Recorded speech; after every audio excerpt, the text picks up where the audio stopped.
YS Vivekananda Reddy హత్య case గురించి సంచలన వ్యాఖ్యలు చేశారు ఆయన కుమార్తె సునీత.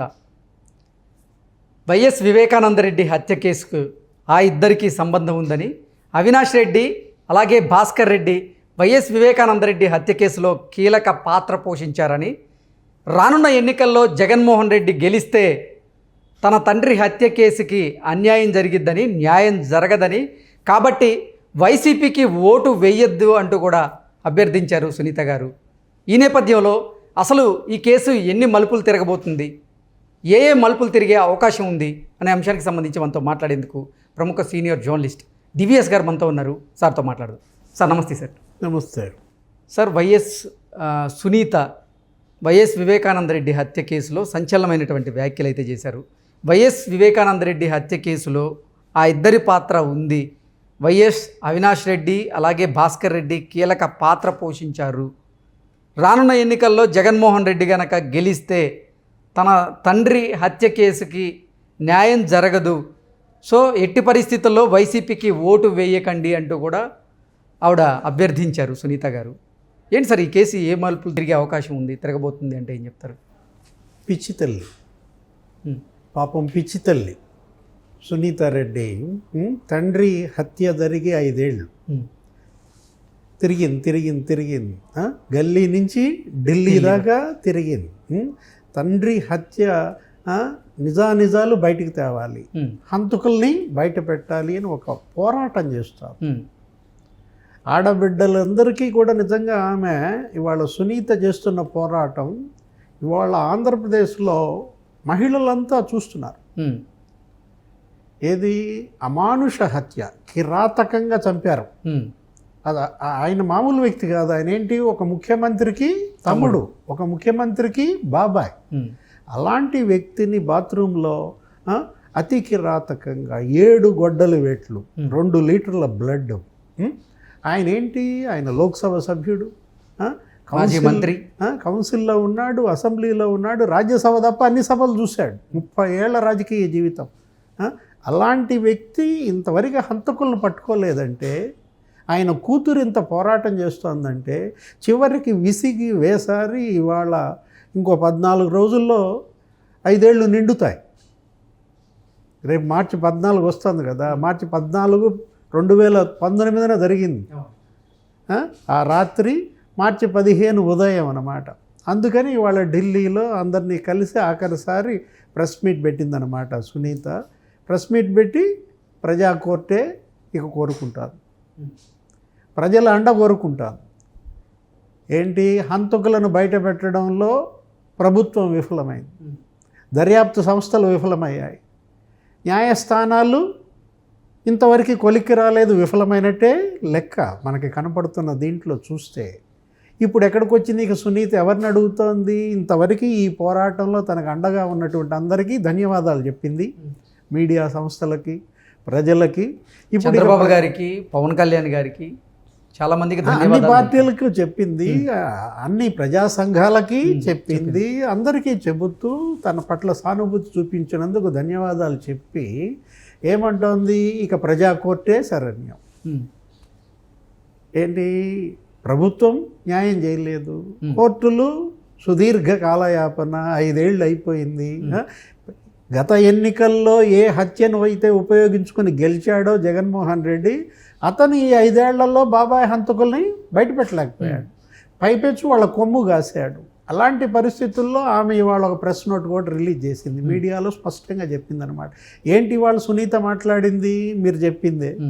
A8 ఎవరు, అవినాష్ రెడ్డి పార్లమెంటు సభ్యులు, ఆయన ఎందుకు ఇంత కాపాడుతున్నారు, అతని పాత్ర ఏంటి, సిబిఐలో ఉన్న లొసుగుల్ని బయటపెట్టింది దర్యాప్తులో, ఎక్కడ పక్కదారి పట్టిందో స్పష్టంగా ఇచ్చిందనమాట. ఒక 25 గూగుల్ లొకేషన్స్ చెప్పింది. ఈ గూగుల్ టేక్అవుట్ లొకేషన్స్లో ఈ 25 సందర్భాలలో వీళ్ళు పలానా చోట ఉన్నారని గూగుల్ టేక్అవుట్ చెప్తోంది.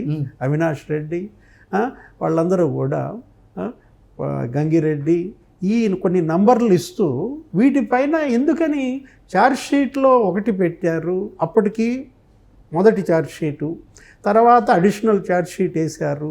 మళ్ళీ సప్లిమెంటరీ ఛార్జ్షీట్కి వచ్చేసరికి మళ్ళీ ఈ లొసుగులేంటి అంటూ ఆ మొదటి ఛార్జ్షీట్లో ఆ ఏప్రిల్ 2023లో ఏం జరిగింది అనే దాంట్లో ఆమె స్పష్టంగా చెప్పిందన్నమాట.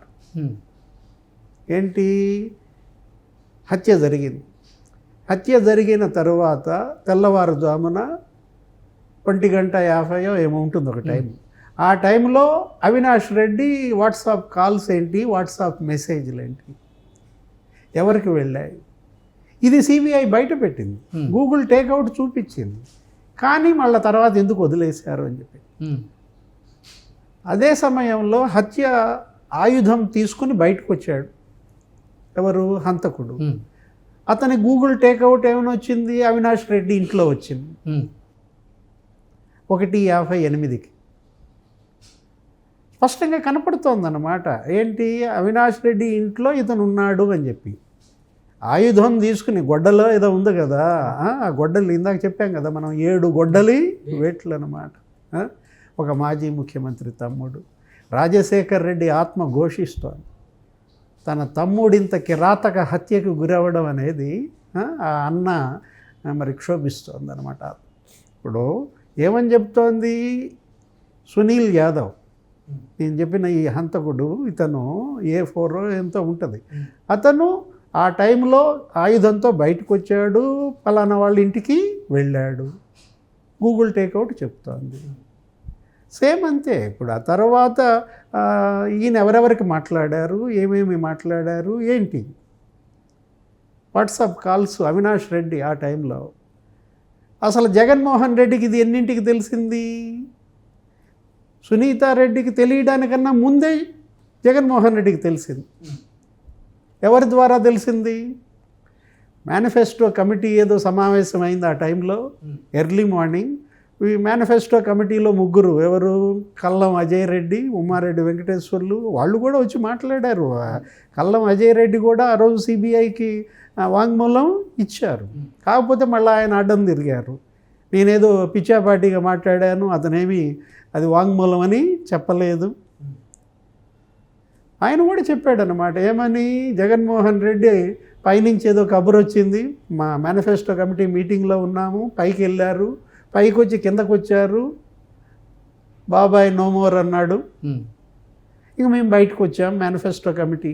ఉమారెడ్డి వెంకటేశ్వర్లు, కల్లం అజయ్ రెడ్డి. అంటే సునీతకి కృష్ణారెడ్డి వివేక పిఏ ఇంటిమేట్ చేసే లోపే జగన్మోహన్ రెడ్డికి తెలిసింది. సునీత వీళ్ళకి ఎన్నింటికి తెలిసింది? 6:15కి తెలిసింది. మరి జగన్మోహన్ రెడ్డి మీటింగ్ ఎప్పుడు? తెల్లారుజామున జరిగింది, 5:30కే జరిగిందనమాట, పొద్దున్నే. అంటే ఏంటి? ఆయనకి అవినాష్ రెడ్డి ఆ టైంలో వాట్సాప్ కాల్స్, మెసేజ్లు ఇవన్నీ ఉండటం. ఉదయం 1:58 నుంచి అవినాష్ రెడ్డి కదలికలేంటి? A8. అసలు ఆయన 14 రాత్రి ఎక్కడున్నాడు, 15 ఉదయం ఎక్కడున్నాడు? ఎందుకు దీనిపైన విచారణ చేశారు, దర్యాప్తు చేశారు? అంతా కొలిక్కి వచ్చే టైంలో మళ్ళీ యూటర్న్ ఎందుకు తీసుకున్నారు? సిబిఐ ఛార్జ్షీట్లో పెట్టిన పారాగ్రాఫ్లే ఇవాళ ప్రెస్ రిలీజ్లో చదివింది. అడిషనల్ ఛార్జ్షీట్లో ఉన్న పారాగ్రాఫ్లు ఇచ్చింది. సప్లిమెంటరీ ఛార్జ్షీట్లో మళ్ళీ ఎందుకు కొద్ది తేడాలు వచ్చాయని ప్రశ్నిస్తూ ఒక 25 లొకేషన్స్ ఇచ్చింది. ఆ ఫోన్ నంబర్లు ఎవరెవరి? ఈ గంగిరెడ్డో లేకపోతే మన అవినాష్ రెడ్డి వాళ్ళ ఫోన్ నంబర్లు, వాళ్ళ లొకేషన్, టైము. వీటిపైన మళ్ళీ నిశితమైనటువంటి దర్యాప్తు సమగ్రంగా చేయండి, ఇప్పటికైనా న్యాయం చేయండి అని అడుగుతోంది ఆడబిడ్డ అన్నమాట. ఇప్పుడు గజ్జల ఉదయ్ శంకర్ రెడ్డి అతను ఒక నిందితుడు. ఈ ఉదయ్ శంకర్ రెడ్డి మరి అదే టైంలో హత్యకి ముందు అవినాష్ రెడ్డి ఇంట్లో ఉన్నాడు, హత్య జరిగిన తర్వాత అవినాష్ రెడ్డి ఇంట్లో ఉన్నాడు. Google takeout locations. 6:15కి పిఏ కృష్ణారెడ్డి సునీత వాళ్ళకి ఫోన్ చేసి చెప్పాడు. అంతకన్నా ముందే గజ్జల ఉదయ్ ఏం చెప్పాడు? వాళ్ళ అమ్మకి చెప్పేశాడు వివేకానంద రెడ్డిని చంపేశారని. మా అబ్బాయి పొద్దున్నేనే నాకు చెప్పాడు అని చెప్పి ఆమె మామూలుగా పక్కింటి ఆమెకి చెప్పిందంట. ఎవరు? ఉదయ్ వాళ్ళ అమ్మ. ఇప్పుడు దస్తగిరి ఉన్నాడు, అప్రూవర్గా మారాడు. దస్తగిరిని నిన్న కోర్టులో ఏమని చెప్తున్నాడు, నన్ను జైల్లో ఉన్నప్పుడు నన్ను వచ్చి బెదిరించారు, కొట్టారు, నాకేదో ఒక 20 కోట్లు ఆఫర్ ఇచ్చారు, ఏమని అప్రూవర్గా తప్పుడుగా నన్ను మార్చారని చెప్పి ఆ సిబిఐ ఆ ఎస్పీ ఉన్నాడు కదా రామ్ సింగ్ కొట్టినట్టుగా చెప్పి నువ్వు అడ్డం తిరగమని నాకు ఆఫర్ ఇచ్చారు. అతను ఎవరు ఆఫర్ ఇచ్చినాడు జైల్లో? డాక్టర్ చైతన్య రెడ్డి. ఎవరి చైతన్య రెడ్డి? దేవిరెడ్డి శివశంకర్ రెడ్డి కొడుకంట. అతను హాస్పిటల్ పెట్టి సంవత్సరం అయింది. అతనికి జైలుకి ఎందుకు పంపారు? జైల్లో ఖైదీలకి వైద్య శిబిరం నడపాలంటే ఏడాది క్రితం ప్రాక్టీస్ పెట్టిన ఆయన, ఏడాది క్రితం హాస్పిటల్ పెట్టిన డాక్టర్ని పిలుస్తారా? అదే ఊళ్ళో మరి 30 ఏళ్ళుగా ఉన్న డాక్టర్కి చెప్తారా? పెద్ద పెద్ద హాస్పిటల్స్ గొప్ప గొప్ప వైద్యుల్ని, అనుభవం ఉన్న వాళ్ళని ఉచిత వైద్యం ఖైదీలకి పెట్టమని శిబిరం పెట్టకుండా శివశంకర్ రెడ్డి కొడుకుతోనే జైల్లో ఖైదీలకి మెడికల్ క్యాంప్ పెట్టడం ఏంటి? వెళ్ళిన ఆయనేమో నిందితుడి కొడుకేంటి? డాక్టరే కావచ్చు. ఇతను వెళ్ళినాడు మరి దస్తగిరికి ఆఫర్ ఇచ్చాడనే దాంట్లో వాస్తవాలు ఎంత? ఇప్పుడు భాస్కర్ రెడ్డి కావచ్చు, అవినాష్ రెడ్డి కావచ్చు, తండ్రి కొడుకులు ఇవాళ ఏ విధంగా చట్టాలను మరి ఏ విధంగా న్యాయస్థానాలను ఏ విధంగా దర్యాప్తు సంస్థలను పక్కదారి పట్టిస్తున్నారు, ఎలా సేఫ్గా ఉన్నారు? అసలు వాళ్ళకి చెప్పు, నువ్వు చెప్పు నాకు, అవినాష్ రెడ్డిని అరెస్ట్ చేశారా చేయలేదా? లేదు, చేశారంట. చేసినట్టు రాసుకున్నారంట. అంటే అవినాష్ రెడ్డిని రోజు కోర్టుకు పిలుస్తుంది, సిబిఐ ఎంక్వైరీకి పిలుస్తోంది. ఎప్పుడో ఒక రోజు వచ్చాడనమాట. వచ్చిన రోజే అతను పొద్దున్న నుంచి సాయంత్రం దాకా కూర్చున్నప్పుడు పొద్దున్నే అరెస్ట్ చేసినట్టు, సాయంత్రం రిలీజ్ చేసినట్టు, బెయిల్ వచ్చిన. అంటే బుక్ అడ్జస్ట్మెంట్స్ అని ఉంటాయి. నువ్వు రైతు, నీకు తెలుసు, మన ఇంట్లో మనం ఏంటి, మనం లోన్ తీసుకుంటాం, సొసైటీ లోనో బ్యాంక్ లోనో తీసుకుని మనం కట్టం. వాడే ఏం చేస్తాడు, వడ్డీ మనం కట్టినట్టు రాసుకుని బుక్ అడ్జస్ట్మెంట్ చేస్తాడు. వాడికి తర్వాత డబ్బులు ఇస్తాం, సొసైటీ సెక్రటరీకో ఆ బ్యాంక్ ఆయనకు. మన లోను బుక్ అడ్జస్ట్మెంట్లు జరుగుతాయి, క్రాప్ లోన్స్. అట్లా అరెస్ట్ కూడా బుక్ అడ్జస్ట్మెంట్. అవినాష్ రెడ్డి అరెస్ట్ని ఎలా చూడాలి? నిజంగా అరెస్ట్ చేశారా? అరెస్ట్ చేస్తే జడ్జి ముందు ప్రొడ్యూస్ చేయాలి. చిన్న చిన్న నేరాలకు కూడా జడ్జి గారు 14 రోజులు రిమాండ్ వేస్తారు. మరి అరెస్ట్ చేసినటువంటి వ్యక్తి, హత్య కేసులో ఉన్నటువంటి ఆయనకి రిమాండ్ ఇవ్వలేదా జడ్జి గారు? అరెస్ట్ జరిగిందా జరగలేదా, అది బుక్ అడ్జస్ట్మెంటా? ఇప్పుడు 10 కోట్లు డీల్ మాట్లాడుకున్నారంట. అవినాష్ రెడ్డి మీద వచ్చిన నేరాన్ని ఆ గంగాధర్ రెడ్డి ఎవరో ఒప్పుకోమన్నట్టుగా చెప్పేసి అతనికి ఏదో మాట్లాడుకున్నట్టుగా భాస్కర్ రెడ్డి. ఆ గంగాధర్ రెడ్డి ఎవరు, అతని మీద జరిగినటువంటి ఈ డీల్ ఏంటి బయట పెట్టారా? వీటన్నిటిపైన ఆమె సమగ్ర దర్యాప్తు అడుగుతోంది. ఎవరు? ఇవాళ పెట్టినటువంటి ప్రెస్ మీట్లో సునీత. ఆమెకు జరిగినటువంటి అన్యాయం మామూలు అన్యాయం కాదు. ఏది, కిరాతక హత్య కదా. ఈ హంతకుల్ని పట్టుకుంటే చాలనేది ఆమె కోరిక. ఏది, ఇలాంటిది మళ్ళా ఇంకొకరికి జరగకూడదు, తనకొచ్చినటువంటి ఈ కష్టం మరో బిడ్డకి రాకూడదని ఒక ఆడబిడ్డ చేస్తున్నటువంటి పోరాటం. దర్యాప్తు సంస్థలు కొలిక్కి తేలేకపోయాయి, న్యాయస్థానాలు వెల్లకిల్లబడుతున్నాయి. ఇలాంటి పరిస్థితుల్లో మరి ఆడబిడ్డ ఏమంటోంది? ప్రజా కోర్టే శరణ్యం అంటోంది. ఏ ఎన్నికల ముందైతే ఈ హత్యను ఉపయోగించుకొని మా అన్న ముఖ్యమంత్రి అయ్యాడో, మా అన్న 5 ఏళ్లలో హంతకులను పట్టించలేకపోయాడు, న్యాయం చేయలేకపోయాడు. అలాంటి పరిస్థితుల్లో మళ్ళా ఆయన్ని గెలిపిస్తారా?